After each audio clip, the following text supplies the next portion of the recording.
I'm 𝐷𝐬 and I've been around Augusta off and on since 1976. And I started building this cabin, rebuilding it in '78.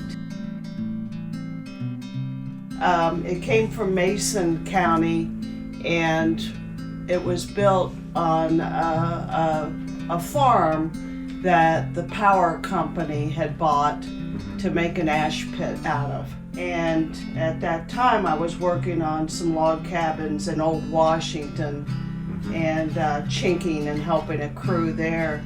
And I was looking for a cabin. Yeah. So one of the people that was on the demolition crew told his boss he knew a girl that was looking for a log cabin. And he said, well, if she can get it out of here in 2 weeks, she can have it for free. You had 2 weeks. I had 2 weeks. Oh my gosh. But I knew the crew. I was working with them in Old Washington and explained to them what was going on. And so I hired them to come with their tractor and loader. And we took the cabin down, tagged everything, documented the size, and then stored the logs over here where this driveway is while I acquired this piece of property. Most of the logs that you see are original, and it was definitely not done by a craftsman. This is a log cabin that was put up quickly. The logs don't match. Some of them are hewn, some of them are round. It's a variety of everything from oak to walnut to poplar, and it was just a family that needed to put a home up. The original deed of the farm was dated, what we could find was around 1810, 1820. Oh, really? But it was just land at that time. The deed said so many acreage of land. Yeah. And then the property was sold around, I think it was like 1840. And at that time it said land, house, and barn. Okay. So we know somewhere in that 20-year period that they built this. And I would imagine they probably built it in the first couple years because they bought the land, they needed something to live in. Yeah. So this cabin was probably built like early, like 1820, 1822, right around that end. But what's unusual about it is a dog trot, which means it's built in 2 different sections with what they call a breezeway in between. And you normally find these dog trots down south. And the reason for them, one of the fireplaces was used for cooking.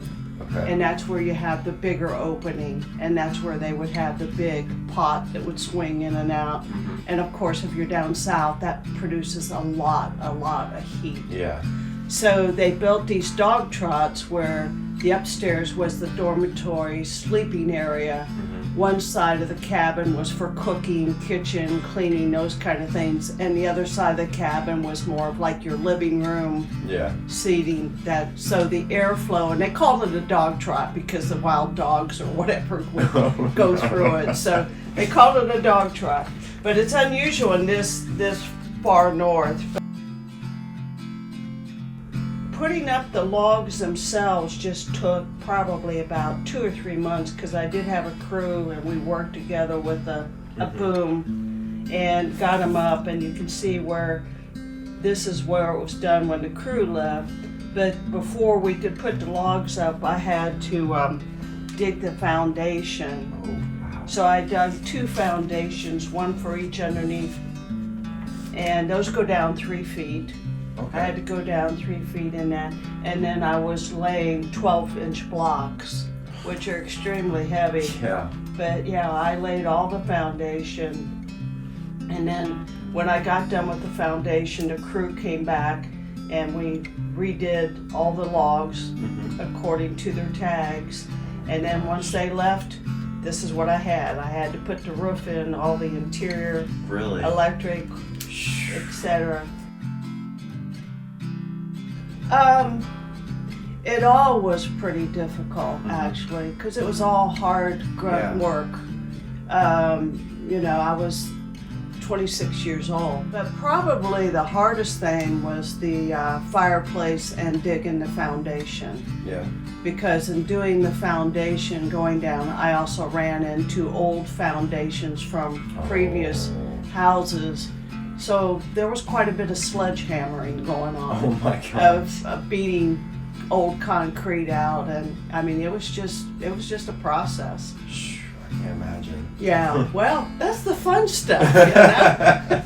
That's when you're having fun, and you're just, you know, at the end of the day, you're just dead, you know. You're just good night's rest. You're done. Yeah, you know? I am sleeping. I'm done. Leave me alone. To me, I got things up, and I called this cabin Close Enough. That's her name. Close. That's what you named? Yeah. Really? Yeah, because I just, you know, that's close enough, that's good, I'm walking away. I only lived in here off and on for about 1.5 years. Okay. And it was because of jobs. Yeah. You know, there wasn't much here. I ran. We were talking about the commute to Cincinnati being bad. And that was pretty rough. But yeah, I did live in it for a while. And then it just became economically not feasible for me to have 2 pieces of property.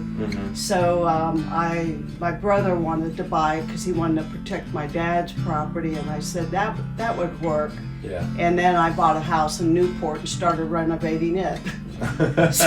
so it's just like been one house after another. Wow. And I used to have my sofa here was a swing. Really? So I had this swing hanging from here. The holes are probably still up there somewhere. And yeah, I would swing and, you know, had my little pillows and stuff and have the fire going, and it just always felt very comforting. Of course, the locals all thought I was pretty stupid, but Really, what'd they think? well, it's hard because I think they were just astounded that a female, because you got to go back to the Exactly. 70s. I used to have guys sit across the street and watch me.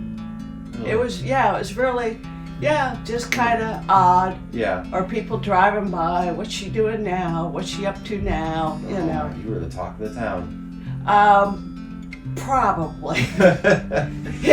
It wasn't easy, but then I went to work for the city, and I worked for the city of Augusta for a couple years writing youth grants and running some youth programs. Really? And I was on the tourism committee with Nina Clooney, and so we did some work together. You did? Oh yeah. Huh. My first project was the caboose. I redid it. Really? That sidewalk over there I built, and I redid the finish, the outside beadboard on the caboose. It was all rotted off. So that was the first project I took on before the cabin. The cabin I got for free. It cost me $2,000 to move it. I paid $2,000 for this lot. And then I had never had a loan before in my life, and I went up to the bank and I talked to the president of the bank, and of course we were new from New York, and I told him my plans and I showed him my drawings, and I said I want to build this log cabin. He was like looking at me like I'm nuts. Oh my gosh. And I'm like, and I said, yeah, I've got the logs for free and I've got a crew to help me out, and I said I've been doing some of the estimates of, you know, plywood and the roof, and I said I think maybe $10,000 would probably do it. And he's like, really? Oh. You think he gave me a loan on my signature for $10,000. It was a construction loan, and I ended up spending about 13 or 14 by the time I got done.